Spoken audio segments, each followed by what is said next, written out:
அனைவருக்கும் வணக்கம். என் பேர் சிவகுமார். அகமரச்சிக்கணும் இடிச்சு மசாலா. இன்னைக்கு நம்ம தென்னை மரத்தில் தேங்காய் எப்படி போடுறதுன்னு பார்க்குறோம். இது பார்த்தீங்கன்னா இது எங்கள் தோப்பு. அடுத்த பேஜ் எண்ணெய் ஆட்டுறதுக்கு நம்ம தேங்காய் போடுறோம். இப்போ தேங்காய் போடுறது பார்த்தீங்கன்னா சல்லையில் தான் போட்டிருக்கிறாரு. அந்த காலத்துலலாம் பார்த்தீங்கன்னா உங்களுக்கு மரமேறி போடுவாங்க. அதுக்கெல்லாம் ஆள் நிறைய பேர் இருந்தாங்க, அவைலபிலிட்டி இருந்துச்சு, தோப்பும் கம்மியாக இருந்துச்சு. இன்றைக்கி தோப்பு பெருக பெருக ஆள் பற்றாக்குறையினால சல்லையில் தான் போடுறாங்க.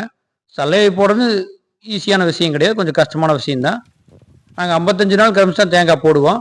அப்போ தான் தேங்காய் பருப்பு பார்த்தீங்கன்னா இந்த மாதிரி முத்துணு பருப்பாக இருக்குது. அப்போ எண்ணெய் ஆட்டுறதுக்கு நல்லா இருக்குது. எண்ணெயும் வந்து ரொம்ப தரமாகவும் குவாலிட்டியாகவும் இருக்குது.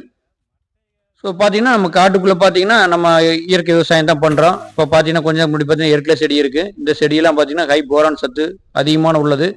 அந்த காலத்தில் பார்த்தீங்கன்னா எல்லா இந்த செடி தான் யூஸ் பண்ணுவாங்க. இப்போ பார்த்தீங்கன்னா இந்த செடியை வச்சிருந்தா அது தப்பு இது தப்புன்னு சொல்லி காட்டுக்குள்ளே இருக்கக்கூடாதும்பாங்க. பட் நம்ம காட்டுக்குள்ளே நிறையா செடிகள் வச்சு அதை அப்படியே கட் பண்ணி மரத்துக்கு உரமாக போடுவோம்.